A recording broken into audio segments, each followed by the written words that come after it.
Thank you. Thank you, Mr. Speaker.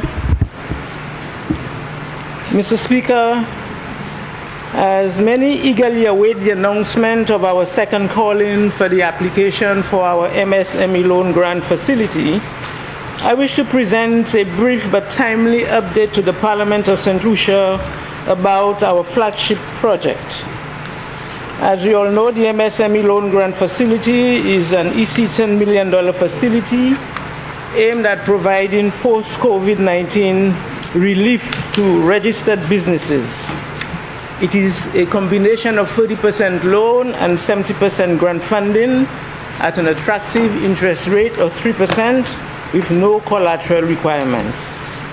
Since the program's launch on March 16, 2023, we've witnessed an influx of new business registrations, a marked increase in the number of sign-ups for our online business training sessions, and various attempts by business owners to formalize their operations. We applaud this attitudinal shift in the right direction. Remaining true to its intention, the MSME loan grant facility continues to inspire prospective entrepreneurs and change lives. Only last month, I, along with a technical team from the Ministry of Commerce, visited some of our successful applicants. They were selected at random to ensure proof of concept. Most of these applicants were able to provide us with tangible evidence of the injection of funds being used as intended to purchase new equipment, augment stock, or improve their business premises, all aimed at building capacity, optimizing efficiency, and expanding the market reach and consumer base. We are proud to report that out of the 513 applications received, all have been reviewed by the dedicated members of our evaluation committee. I want to take this opportunity to publicly thank them for their contribution to nation building. Up to January 31st, 2024, some 3,384,266 loan and grant funding was approved. Of this amount, 2.8 million has been disbursed.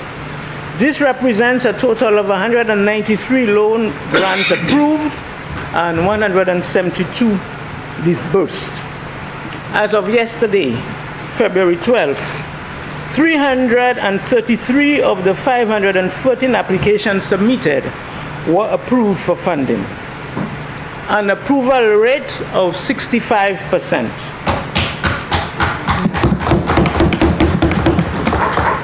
112 applications were not approved, which is a denial rate of 22%. 61 applications were deferred on account of missing information, and 7 applications are pending credit checks. Our team at the Small Business Development Center is in the process of following up with clients to ensure all outstanding documentation is submitted. We want to inform the general public that we are currently collaborating with the OAS to assist potential applicants in preparing the business plans for the second call.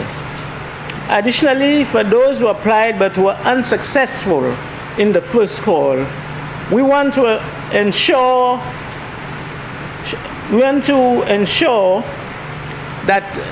you that all is not lost. There would be an opportunity for you to make a revised submission under the second call. Mr. Speaker, as such, I am pleased to announce that the open date for the second call-in for the MSME loan grant facility will be the 2nd of April, 2024. Thank you, Mr. Speaker.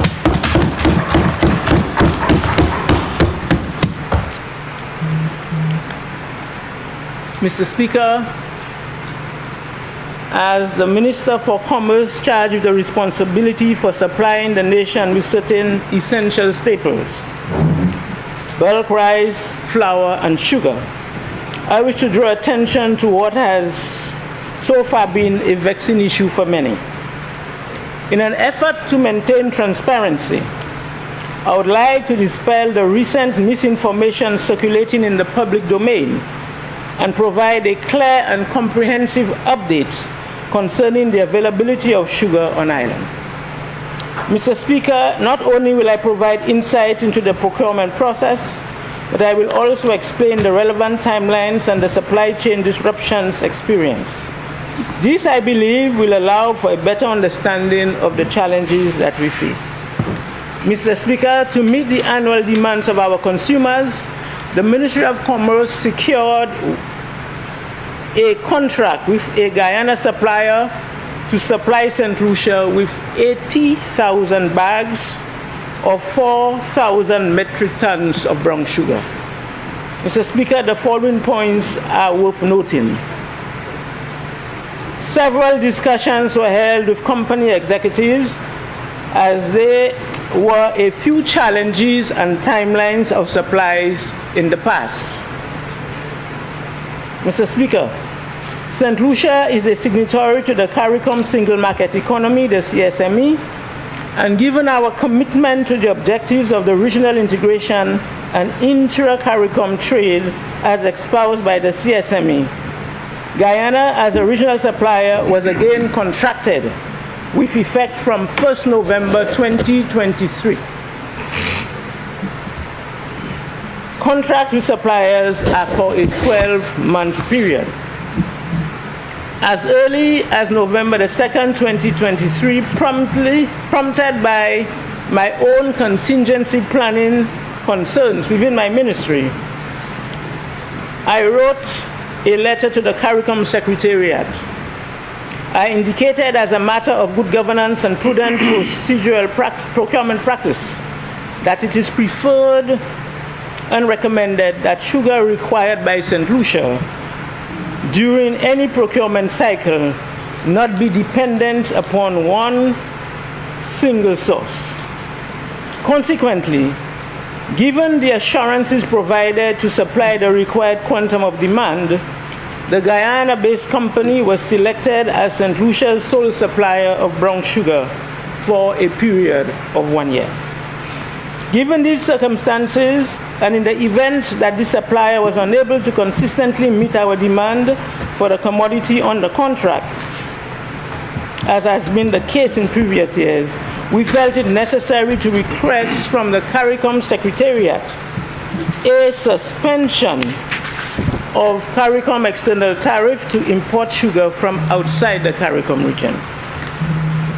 Less than 1 month from the start date of the contract on November 29, 2023, the Ministry of Commerce was informed by our supplier of sugar from Guyana of its inability to meet our usual demands for the commodity due to poor crop quality, and recommended assistance from a neighboring island, one of its customers, to supply St. Lucia with 3,000 bags of sugar, with the assurance that specialists were assessing the situation, and should there be any change, 6 containers would be shipped to us immediately. Mr. Speaker, initially the Ministry of Commerce was informed that the shipment would not be possible due to the unavailability of 20-foot containers. After the containers were secured by the Ministry of Commerce from a local shipping company, the reason shifted to unfavorable weather patterns, which the company claimed to have adversely affected the sugarcane yield and quality. In a prompt response issued that same day, my ministry expressed its disappointment despite several discussions with the team at the ministry and various company executives who assured the ministry that the company had the capacity to deliver the stipulated quantities on time. The Permanent Secretary also made it clear that this supplemental quantity of 3,000 bags would fall well below our usual monthly consumption of 4,500 bags of brown sugar. And for December, that consumption is 5,000 bags. Mr. Speaker, our monthly request was forwarded to the supplier for approximately 5,000 bags of brown sugar per month. For the 3 months, November 2023 to January 2024, the Ministry of Commerce have received only 5,000 bags of sugar from the supplier, which is 1/3 of its contractual obligation. Mr. Speaker, it's important to highlight that the tendering process, issuance of annual contracts to supply those large volumes, has existed for many years and is a means of securing the best price for our consumers. Mr. Speaker, I wish to assure the general public that while the detractors were up to their usual mischief, we at the Ministry of Commerce were exploring every feasible option to bring sugar to our shores. It included the approval to procure sugar by direct awards from another supplier for the next 6 months, which was approved without delay by the Honorable Prime Minister and the Minister for Finance. That's right. And the Central Public Procurement Board to quickly bring a solution to the problem. As a result, the ministry was able to receive 4 containers in January, which is about 2,000 bags, and an additional 8 containers were received last week, 4,000 bags. Today, we are in the process of clearing another 10 containers, which is 5,000 bags, 5,000 bags of brown sugar, as well as 5 containers of brown sugar and 5 containers of white sugar. An additional 3 containers, which is 1,500 bags, are expected to arrive this evening, and another 6 containers, which is 3,000 bags, next week.